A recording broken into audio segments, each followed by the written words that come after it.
A drastic spike in COVID-19 deaths here in Indiana and thousands of new coronavirus cases. There is no sign of the pandemic letting up, but there is some hope that we are sharing tonight. The strain and the stress of working in the healthcare field these days. One county is so overwhelmed, there's a new call out for new workers to help get things under control and help educate the public. We're born, we don't just wake up to say, hey, I want to commit a crime. I focus on the trauma. A local organization is working to address the root cause of violent crime in Indianapolis and the extra support they are getting to do it. Working for you, following a series of reports on WRTV, a resolution for dozens of people who were forced out of their homes. The deal struck between the state's attorney general and the owner of a mobile home park. From the station working for you, this is WRTV News at 5, streaming now. And good Tuesday evening, and welcome into the News at 5 on WRTV. I'm Mark Mullins. And I'm Amanda Starrentino. First tonight, we are waiting for warmer temperatures to arrive and maybe some sunshine, but today it was dreary and cool. However, some people were able to get out and walk near White River Gardens in Indianapolis. Chief Meteorologist Kevin Gregory shows us what's ahead as we approach midweek. Kevin. And I'm smiling, Amanda. I'm wondering, are we waiting impatiently or patiently? I know it's been dangling out there, the warmer temperatures for a couple days. Tomorrow is our day. We'll finally make a move. The cloud cover probably not going anywhere this evening. That will keep our temperatures from changing very much like they didn't all day long. Our high temperature in Indy was 39. If the warmth is on the way, where is it now? You can see from North Dakota all the way down into southwest Missouri, temperatures in the 50s, in some cases a little warmer than that. We'll draw the warmer air into the state on southwest winds during the day tomorrow. For the evening hours, steady temperatures. They don't change much. As you can see, we'll hold on to the cloud cover. A bit breezy out of the southwest. There are the morning temperatures. That's how we start the day tomorrow. We'll talk about how much warmer tomorrow, when the sun will make its appearance. And I'll mention what you may see tonight at 6:24, clouds willing. We'll go through that in just a little bit. We will see you soon, Kevin. Thank you. More than 120 additional COVID-19 deaths and thousands of new coronavirus cases are confirmed in Indiana's latest report. Today, the Indiana Department of Health reports 124 additional coronavirus deaths. So far, 6,109 Hoosiers have died with COVID-19. Data from the Department of Health also shows 5,457 additional cases of the coronavirus. So far, more than 392,000 Hoosiers have been diagnosed with COVID. Today, U.S. regulators have released their first scientific evaluation of Pfizer's COVID-19 vaccine and confirmed what Pfizer has been saying. The vaccine provides strong protection. So what's next? ABC's Rena Roy with the latest developments in the race for a vaccine. At least 284,440 Americans have died from COVID-19 since the pandemic began, according to Johns Hopkins University.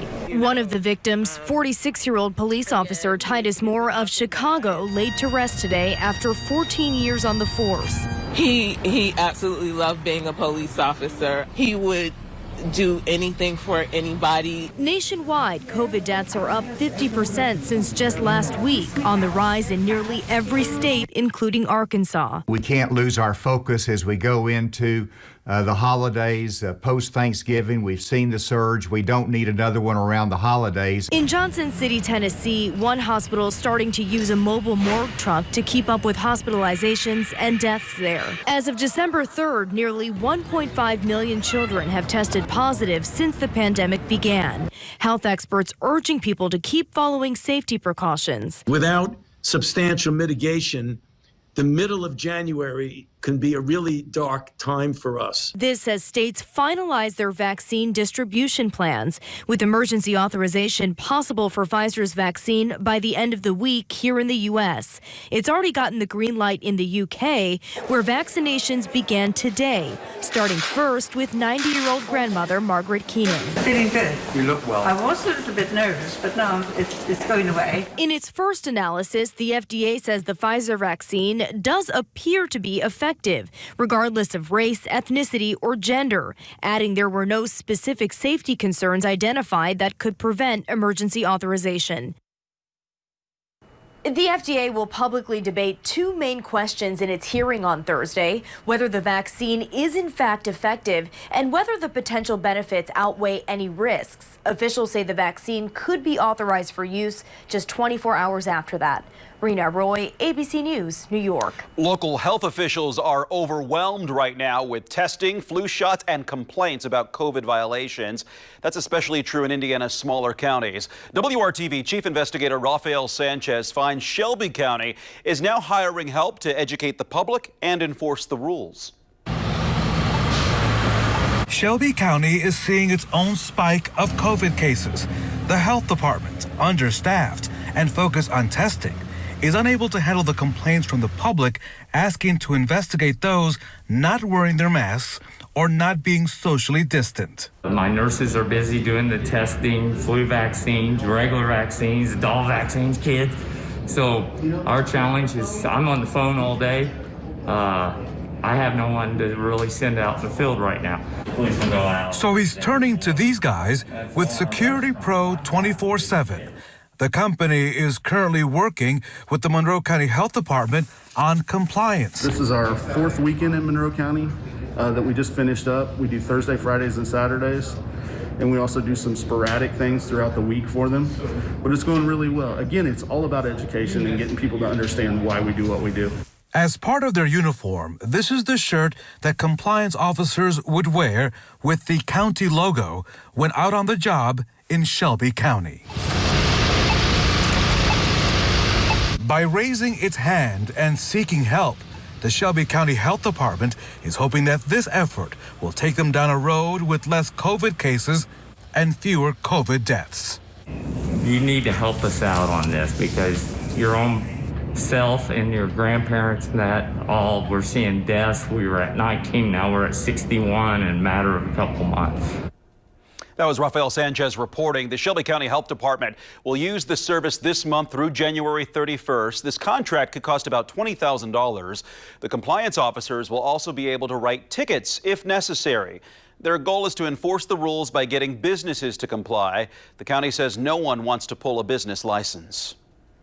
Indianapolis wraps up its most violent year yet with a record number of homicides. Some local organizations will get a little extra support as they work to combat crime.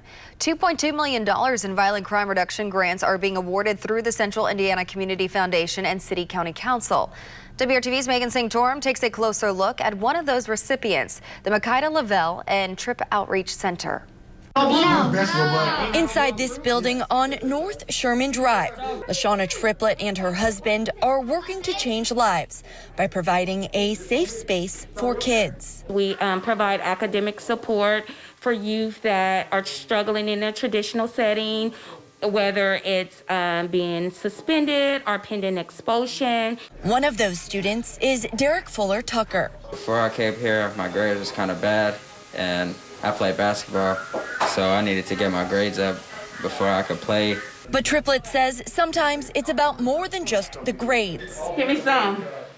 Ow. We provide a social, emotional, and learning environment that is very trauma-focused and trauma-informed, so we're able to address the root cause of the behaviors that are either criminal behaviors or behaviors that's causing them to have disciplinary actions. Providing mentoring and also teaching life skills like how to handle conflict and overcome adversity, often doing it in creative ways through games. Let's face it, when we're born, we don't just wake up to say, hey, I want to commit a crime. I focus on the trauma. What caused them to want to commit the act? And now they'll have an additional $80,000 through the CICF grant to help address those issues. They plan to use it to expand services to help people even after high school and into their 20s. We will be helping with job skills, helping find employment, helping to find housing, anything that will cause a barrier for them to be successful in our society. She says she's seen firsthand the impact having a support system like that can have. That makes me getting up every day and coming to work know that if we could just say one child at a time, we are doing our job. Working for you, Megan Singh-Torum, WRTV. 26 projects receive funding through the Violent Crime Prevention Grants. We will have a full list on our website. New at 5, the Marion County Prosecutor's Office announces that it will establish what it calls a Conviction Integrity Unit in early 2021. The Prosecutor's Office says the unit will work to prevent, identify, and remedy wrongful convictions. They say they plan to do this by conducting what they call fact-based reviews of past convictions. The Conviction Integrity Unit will work as an independent unit within the Prosecutor's Office. The unit is expected to begin accepting requests for a review of convictions in early 2021. An update to a story we've been covering from the beginning. The State Attorney General's office has formally settled with the company that used to own the I-70 mobile home park. That's the park that forced people to leave last year without giving them the titles to their mobile homes. WRTV began reporting on the mobile home park on West Morris Street last August. That's when owner Blue Lake Incorporated said it was evicting all of its residents. Following our reporting, Attorney General Curtis Hill obtained a restraining order stopping the evictions. Under the settlement, Blue Lake must return all mobile home titles to their owners, but the company does not have to admit any wrongdoing. An Indianapolis woman who lost her husband and 3 children when a duck boat sank in Missouri in 2018 says that she prays for justice after criminal charges against the boat's captain and 2 other employees were dismissed. In a statement released by her attorneys, Tia Coleman said she would continue her fight for justice and thanked the U.S. Attorney's Office in the Western District of Missouri for attempting to prosecute the employees of the duck boat company. She also urged the Missouri State Attorney General to pursue criminal charges in the case. 17 people, including 9 members of Coleman's family, died July 19, 2018. That's when the land water craft in which they were riding sank during a storm on Table Rock Lake in Branson, Missouri. Coleman and her then 13-year-old nephew Donovan were the only members of her family who survived. The boat had entered the lake despite severe weather warnings. More to come this hour on WRTV. The age-old question in this high-tech age, debit or credit? Tonight, our consumer alert helping pinpoint why one is better than the other while holiday shopping. And in the rain, the snow world, looks like rain for us over the weekend. How much rain we may see and the timing, that's all coming up.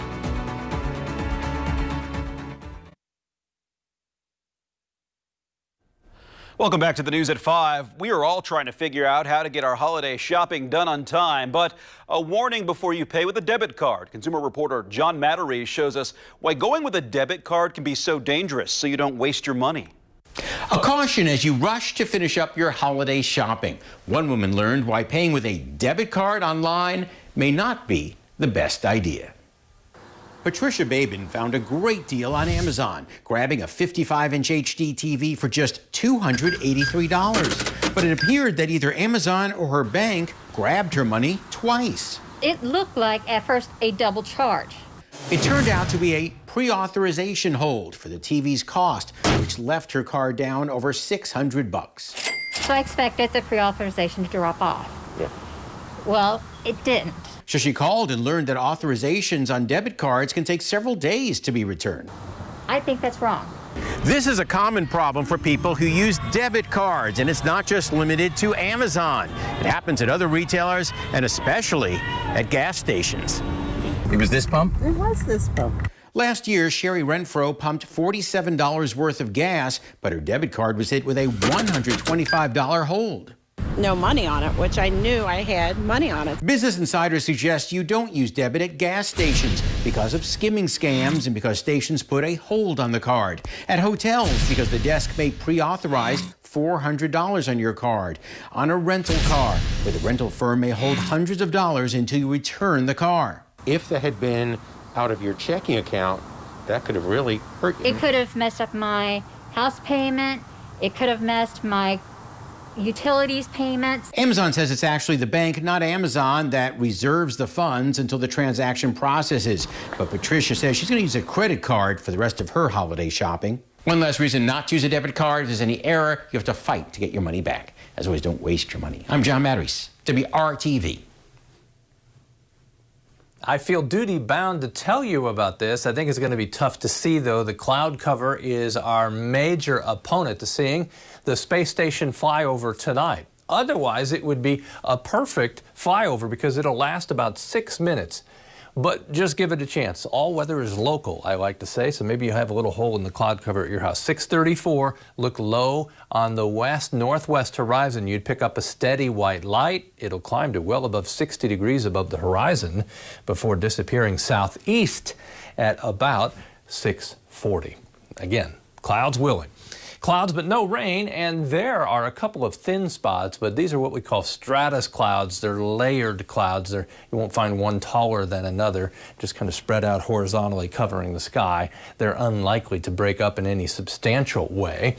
We've talked about the warm-up. We start to feel it a little bit tomorrow, a 10-degree jump. But as you know, sunshine makes a difference. 50 will feel pretty good with the sun starting to take over in the afternoon hours tomorrow. We'll need to be patient. We don't wake up to the sunshine. I think we'll have to break up the cloud cover. Temperatures peak on Friday with a 55-degree high temperature. We're a long way from that now. 38 in Indy, 37 in Terre Haute. I just let you shop around. You can look at all the temperatures in central Indiana, compare those to our average of 41. The fact that we've got southwest winds that will be 15 to 20 at times makes it feel cooler. In the morning, temperatures above freezing to start. Noontime, 43 degrees. There's the gray of the cloud cover as we start the day. As we go through the late morning and afternoon, we start to see the breaks in the cloud cover, and then sunshine should take over in the afternoon. Temperatures respond to that. 50 in Indianapolis, where the sun comes out a little earlier, better chance to climb into the low to mid 50s in southwest Indiana. Thursday, temperatures just a touch warmer, up to 52. Maybe I'm being a little conservative there, but let's go for the low 50s on Thursday. We'll peak Friday with increasing cloud cover, setting the stage for our rain Saturday. I think the rain starts late Friday night, then into much of Saturday. We could see an inch of rain in spots. 52 in the morning, falling temperatures in the afternoon, and then look at that, Sunday and Monday highs only at 38 degrees. So that's a big change after maybe 4 days in a row at 50 or above.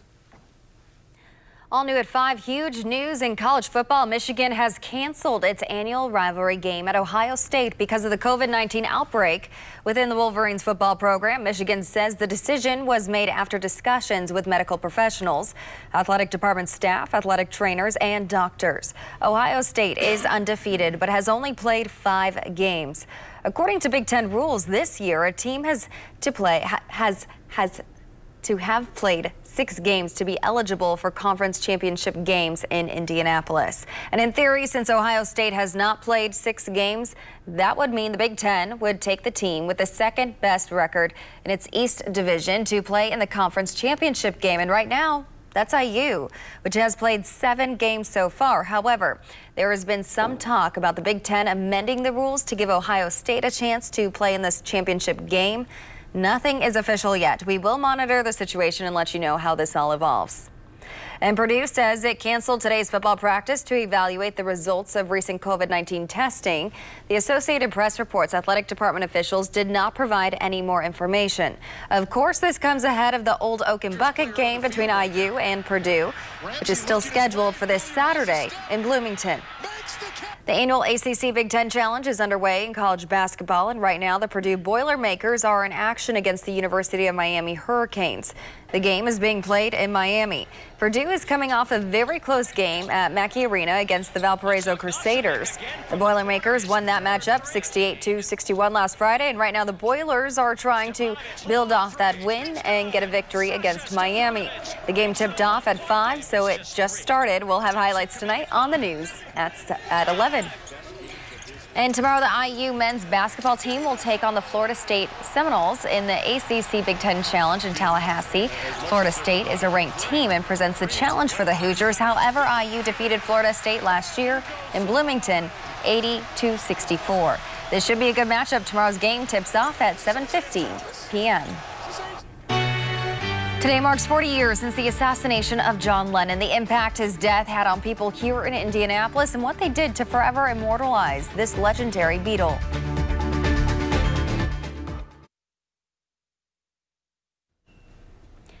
It's a day of reflection for music fans here in Indiana and across the country. Yeah, today marks 40 years since the assassination of legendary Beatle John Lennon. Lennon was shot and killed at his home in New York City on this date in 1980. Today, Lennon's wife, Yoko Ono, posted on social media an image of Lennon's bloody eyeglasses and listed the number of people she said have been killed by guns in the U.S. since his death. Living bandmates Paul McCartney and Ringo Starr both created posts with images of them in their younger days with Lennon. John Lennon had a huge impact on people here in Indiana, so much so that thousands showed their support for Lennon at local record stores.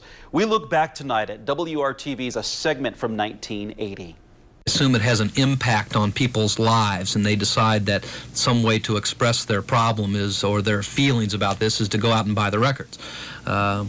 It's questionable about the decision being made. You know, I mean, the record was there yesterday and people were buying it just as a regular record. Now, after the tragedy, all of a sudden it becomes a much more marketable entity. It's very similar to the Elvis Presley situation that happened a few years ago. John Lennon performed with the Beatles at the Indiana State Fairgrounds in 1964. The band performed 2 sold-out shows. Ticket prices range between $3 and $5, and with resellers demanding up to $35 per ticket. You still have time to be part of this year's 20th annual WRTV Toy Drive. You can drop off new unwrapped toys at 17 different used store locations until this Friday, December 11th. You can also take part in the Indy Fuel Teddy Bear Toss during this Friday's game at the Indiana Farmers Coliseum. For more information, go to WRTV.com/Toy Drive. On new at 6 p.m., 2 people who fought off the coronavirus talk about what the health department is and is not doing to trace the spread of COVID-19. And the YMCA in Muncie wants to consolidate 2 facilities into one. Coming up on the news at 5:30, why some people are not happy and are fighting this move. What they say is at stake.